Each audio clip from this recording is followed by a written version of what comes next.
Hello students, तैयारी शानदार चल रही होगी। सभी मन लगाकर पढ़ रहे होंगे। आप में से बहुत से स्टूडेंट्स का कहना है कि मैम हम फर्स्ट रीड की तैयारी कर रहे हैं या करना चाहते हैं, लेकिन किसी ना किसी कारण से या किसी परिस्थिति के हावी होने से हमने अब तक अच्छे से पढ़ाई नहीं की है। क्या हमारा भी इन थोड़े दिनों की तैयारी से सिलेक्शन हो सकता है, और अगर हो सकता है तो हम किस प्रकार से तैयारी करें? तो आज हम बस इसी पे बात करेंगे कि कैसे तैयारी करनी चाहिए, कैसे इतने कम समय में आप सिलेक्शन ले सकते हैं और कौन से हैं वो बिंदु जिनको आपको ध्यान में रखना चाहिए। सबसे पहली बात कि अगर आप तैयारी कर रहे हैं तो आपका माइंडसेट कुछ ऐसा होना चाहिए कि मेरा जो समर्पण है वो पूरी तरह से मेरी पढ़ाई को मिले, कि आप डाइवर्ट ना हो, कि आपका ध्यान यहाँ वहां ना भटके। आपको जितना हो सके, आप जितना समय निकाले वो पूरी तरह से पढ़ाई पे ही खर्च करना होगा। खास तौर पर वो हाउसवाइफ फ्रेंड्स जो कि अब फर्स्ट ग्रेड या सेकंड ग्रेड की तैयारी कर रही हैं, जिन्हें लगता है कि मैम इतने कम समय में हम तो सिलेक्शन नहीं ले सकते, तो आप बिल्कुल सिलेक्शन ले सकती हैं। बस आपको जितना समय मिले उसमें ये मान करके पढ़ाई करनी है कि मुझे ये जो समय मिला है ना, ये दोबारा नहीं मिलेगा। इस टॉपिक को मैं जितना अच्छे से एक बार में पढ़ लूं, वैसा मुझे दोबारा पढ़ने को नहीं मिलेगा। आपको उस टॉपिक को अच्छे से अच्छे एक ही बार में तैयार करने की कोशिश करनी चाहिए। माना एक बार में इतना अच्छा नहीं होता है, लेकिन अगर हम इस कोशिश से करेंगे तो उसमें से हम ज्यादा से ज्यादा आउटपुट ले पाएंगे, उस टॉपिक को बहुत अच्छे से समझ पाएंगे और वो टॉपिक बहुत अच्छा तैयार होगा। आप जब उसे थोड़ा सा वापस रिवाइज करेंगे, उसमें कुछ ऐड करेंगे, तो वो टॉपिक तैयार हो जाएगा। अगर आपने ये मान लिया कि मेरे पास समय ही समय है, मैं धीरे धीरे इसे तैयार करूं, तो वो टॉपिक वैसे ही तैयार होगा। एक छोटी सी बात यह है कि आप बस अपनी मानसिकता के अनुसार तैयारी कीजिए कि हाँ, मुझे इतने कम समय में ही बेस्ट करना है और मैं इसके लिए जितना अच्छा कर सकूं मैं करूं। ये वाली जब आप सोच अपने साथ रखेंगे तो उस सोच के अनुसार ही आप काम करेंगे और अच्छे से अच्छा आउटपुट लेने की कोशिश करेंगे। कि आपने आज 4 टॉपिक डिसाइड किए हैं, आप इन्हें प्रॉपरली पढ़ना चाहते हैं और उसके लिए आप अपना सारा दमखम दिखा रहे हैं कि भाई आज ये 4 टॉपिक कैसे भी करके मुझे तैयार करने हैं, कौन सा काम कैसे मैनेज होगा वो मैं कर ही लूंगी और इसे कंप्लीट करके रहूंगी। बस कुछ ऐसी मानसिकता आपको उसके पीछे लगानी होगी। आपने कह तो दिया कि हमें इस इतने कम समय में सिलेक्शन चाहिए, मान लिया, आपने खुद ने एक्सेप्ट कर लिया कि समय कम है, ठीक है।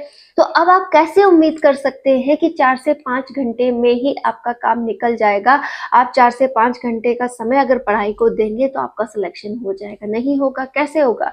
हम कम समय दे रहे हैं, पहले ही हमारे पास एग्जाम को समय कम मिल रहा है, तो आपको टॉपिक तैयार करने में भी समय लगेगा। तो अब आपको एक बात ये समझनी होगी कि मुझे डेली के 8 से 10 घंटे तो मिनिमम अपनी पढ़ाई को देने ही होंगे। इसे भी मुझे मैनेज करना है, चाहे इसके लिए मुझे कोई भी जुगाड़ या फिर आप कहें कि मैं कोई भी तरीका अपनाऊं, मुझे अपनाना पड़ेगा। ठीक है, आप ही को अपना मैनेजमेंट डिसाइड करना होगा। और जब देखिए एक लक्ष्य क्लियर हो जाता है, एक बात सामने आ जाती है और उस बात के प्रति हमारा समर्पण हो जाता है, तो हम बेस्ट कर पाते हैं। आपने एक बार अगर ये विचार अपने अंदर ले लिया कि मुझे फर्स्ट ग्रेड में सिलेक्शन चाहिए, तो आप उसके अनुसार ही अपने आप को ढालेंगी और उसके अनुसार ही आप तैयारी करेंगे। ये आप पे डिपेंड करता है कि अभी आपके मन में क्या चल रहा है। माना आपने लक्ष्य बना लिया कि मुझे फर्स्ट ग्रेड का सिलेक्शन लेना है, मुझे ऐसे एग्जाम देना है, ऐसे तैयारी करनी है, लेकिन वो तो एक रास्ता था। आपका दूसरा भी रास्ता साथ में चल रहा है। आप टेंशन ले रहे हैं, आप बहुत परेशान हैं, आपके और भी कई अनगिनत विचार आपके मस्तिष्क में चल रहे हैं, आप कहीं ना कहीं उलझी हुई है और पूरी तरह से एक विचार पर सहमत नहीं है कि मैं तैयारी को ही अपना 100% दे दूं। इससे होगा क्या? आप जो करना चाहती हैं उससे खुद ही भटक जाएंगे। कि हमारा दूसरा तो बुरा करे ना करे, हम कई बार खुद ही अपना बुरा कर लेते हैं। और वहां पर सबसे बड़ी बात कहाँ हावी हो जाती है कि आप अपने लिए क्या सोचते हैं। अगर आपने सोचा है कि मैं कुछ नहीं कर सकती, मैं इतने कम समय में कैसे करूंगी, मेरे बस का नहीं है या फिर मेरे पास समय नहीं है, आप जैसा एक विचार लेकर चलेंगी, उस विचार के प्रति आप खड़ी ही नहीं है, ठीक है, तो आप आगे कैसे बढ़ेंगी? तो आपको खुद ही अपना जो भी बनाना है रास्ता वो खुद ही बनाना होगा कि हाँ, मुझे ये गिने चुने दिन जो 4 महीने के समथिंग है, 31 मई को तो पेपर की डेट आई हुई है, तो आप गिन सकते हैं अभी कुछ दिन, 15 दिन के समथिंग ये जनवरी के हैं हमारे पास, और फरवरी जो कि बहुत इजीली रिमूव हो जाता है, उसका पता ही नहीं चलता, साथ में मार्च है और अप्रैल है। तो ये गिने चुने से महीने हैं, और इन महीनों में अगर हम डेज के हिसाब से देखेंगे तो और भी कम रहेगा। तो आप हमेशा एक कोशिश कीजिए, अपने लिए एक पूरा चार्ट बनाइए कि मैं कैसे कैसे क्या करूं। अगर आपको लगता है कि बड़ी रणनीति मेरी फॉलो नहीं होती, तो आप एक दिन का तो हमेशा टारगेट रेडी करें ही। जैसे आज आपने क्या पढ़ा और कल आप क्या पढ़ने वाली हैं। अगर आप टारगेट लेकर धीरे धीरे पूरा क्लियर करती रहेंगी तो आपका बहुत जल्दी सिलेबस हो सकता है। एक बात और आपको ध्यान में यहाँ रखनी होगी कि जो हम सिलेबस का पढ़ रहे हैं वो सिलेबस का ही, उससे एक्स्ट्रा ना हो। मतलब आपको बुक्स जो आपने खरीदी है उसमें हमेशा सिलेबस मैच करते हुए तैयारी करनी चाहिए। एक्स्ट्रा सिलेबस हमें तैयार नहीं करना है। जो टॉपिक सिलेबस में है उन्हें आप बहुत अच्छा तैयार कीजिए। आपको लगता है कि आपकी बुक में बहुत कम है तो आप उसमें ऐड भी कर सकते हैं, लेकिन टॉपिक पर आपकी पकड़ जरूर होनी चाहिए। और टॉपिक जब आपका क्लियर हो जाए तो उसकी प्रैक्टिस जरूर होनी चाहिए। आप में से कितने लोगों ने अभी तक भी अपने लिए कोई भी टेस्ट का तरीका नहीं अपनाया है? प्लीज अपना लीजिए। चाहे वो मॉडल टेस्ट हो, चाहे आपके टेस्ट सीरीज हो, चाहे आप पुराने पेपर्स को बार बार निकाल रहे हो, आपने कोई बुक ऐसी परचेज की है जिसमें बहुत सारे पेपर्स को ऐड किया गया है, कोई भी तरीका अगर आपने अब तक अपना लिया है तो बहुत अच्छा है, और अगर नहीं अपनाया है तो आज ही अपना लो, क्योंकि इससे हम हमारी ही एनालिसिस कर पाते हैं। आपने भी कई बार नोटिस किया होगा कि एग्जाम हॉल में जब हम बैठते हैं तो हमसे पेपर अच्छे से सॉल्व नहीं होता। पेपर कई बार ऐसा लगता है कि ब्लेंडी आ गया, हमसे तो आधे क्वेश्चन ही नहीं पढ़े गए, सॉल्व किए गए, या फिर कई बार लगता है कि ये वाला क्वेश्चन का जो तरीका है ना, ये मैंने पढ़ा था, ये टॉपिक मैंने पढ़ा था, बस इसमें डाउट है कि कौन सा होगा।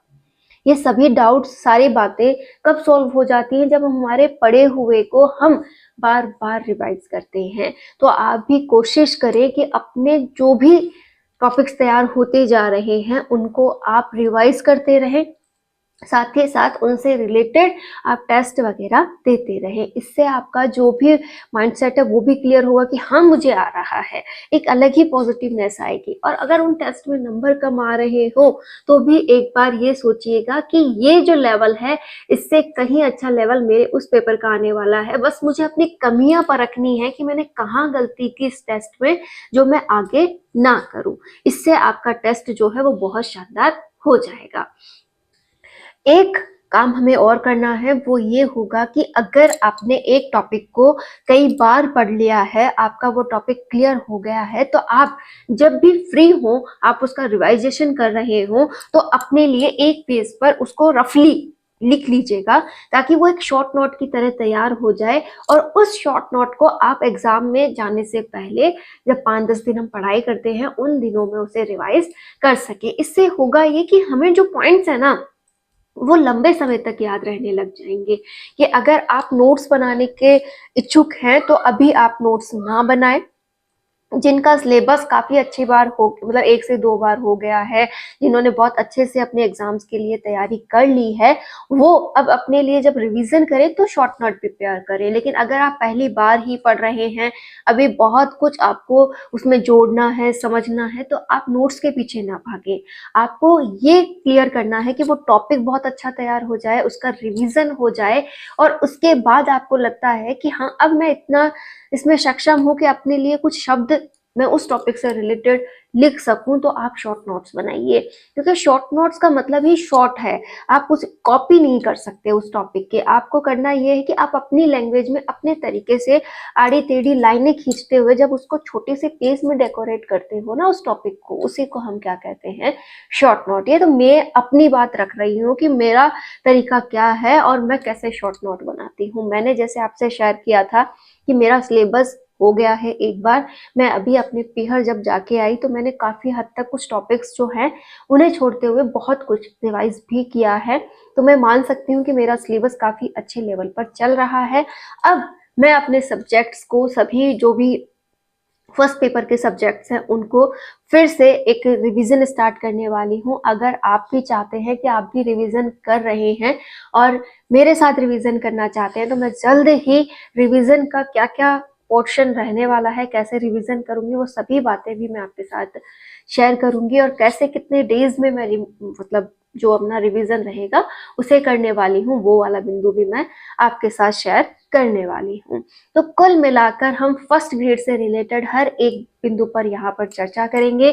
साथ ही अगर आपका जीके जीएस से रिलेटेड कोई बिंदु है कि आपको उससे बुक्स रिलेटेड कोई प्रॉब्लम आ रही है या कैसे पढ़ें, ये वाली पॉइंट आपको क्लियर नहीं हो रही है, तो आप उसका भी कमेंट कीजिएगा। वो भी मैं आपके साथ शेयर करूंगी कि मैंने अब करंट अफेयर के लिए साथ ही साथ जीके जीएस के लिए क्या क्या सोचा है, वो भी मैं आपको बता दूंगी। और बिना पूछे भी मैं कई बिंदु आपके साथ वैसे ही शेयर कर दूंगी। जैसे जीके जीएस वाला तो मैं आपको जल्द से जल्द बताने वाली हूँ कि कैसे मैं अपने करंट अफेयर वगैरह पर काम करने वाली हूँ। कुल मिलाकर आप अच्छी तैयारी कीजिए, हमेशा अपने सपनों पर समर्पित रहिए। ये जिंदगी है, यहाँ कोई दूसरा आपको आकर ये नहीं कहेगा कि अपने सपनों के लिए खड़े हो जाओ। हर कोई आपसे अपना काम निकाल कर साइड होना चाहेगा कि चलो अपना काम बन गया, ये जाए अपनी जिंदगी में जो करना है वो करे, मुझे इससे लेना देना नहीं है, मैं बस इससे काम निकालने के लिए तैयार। तो उम्मीद है कि आप अपना ही सोचेंगे, हमेशा अपने बारे में ही विचार करेंगे कि मुझे कैसे आगे बढ़ना है। अगर आप एक हाउसवाइफ हैं तो आपको हमेशा अपने और अपने बच्चों से रिलेशन जो आपका है उसे ही इम्प्रूव करने का सोचना चाहिए कि मेरे बच्चों को कैसे मैं एक अच्छा भविष्य दूं, उनके लिए मैं कैसे खड़ी रह सकती हूँ और कैसे उनका अच्छा भविष्य तैयार कर सकती हूँ। उसके बाद ही आप अपने अदर रिश्तों जैसे कि हस्बैंड, सास ससुर, सबको वक्त दे सकती हैं। लेकिन जो आपकी पहली प्रायोरिटी हो जाते हैं वो हैं आपके बच्चे, क्योंकि वो अभी इतने समझदार नहीं है कि अपने लिए बहुत कुछ कर सके। आप उन्हें अभी से घर कर तैयार कर सकती हैं, उनका हर जो भी भला बुरा है वो उन्हें समझा सकती हैं। तो आप वो काम जरूर अच्छे से करें, अपने लिए हमेशा पहली प्रायोरिटी में खड़ी रहें कि मुझे ही अपना अच्छा करना है, मुझे ही अपने लिए आगे बढ़ना है। उसके बाद आती है आपकी अदर रिलेशन से जिम्मेदारी, चाहे वो हस्बैंड हो, चाहे सास ससुर हो, चाहे कोई भी रिश्ता हो, क्योंकि वो लोग जो हैं अब ज्यादा क्या हो चुके हैं, सक्षम हैं, अपने काम खुद भी कर सकते हैं। लेकिन आपको उनकी जो वैल्यू है उसे डिसाइड खुद ही करना होगा कि मैं कितनी उनके लिए अवेलेबल रहूं। हाँ, जितना हो सके आप अवेलेबल रहें, लेकिन अपने सपनों से समझौता ना करें, क्योंकि एक वक्त बीत जाएगा तो आप अपने लिए कभी कुछ नहीं कर पाएंगी। आप भी वहीं के वहीं रह जाएंगी। जैसे आपने अदर लोगों को देखा होगा, उनके मन में भी ढेरों सपने थे, लेकिन वो उनके लिए अपना पहला कदम नहीं बढ़ा पाए और वहीं के वहीं रह गए। आपने भी अपना पहला कदम बड़ी मुश्किलों से बढ़ाया है, तो क्यों ना इस पहले कदम की और अनगिनत कदम बढ़ाए जाए और अपने आप को किसी मंजिल पर पहुंचाया जाए।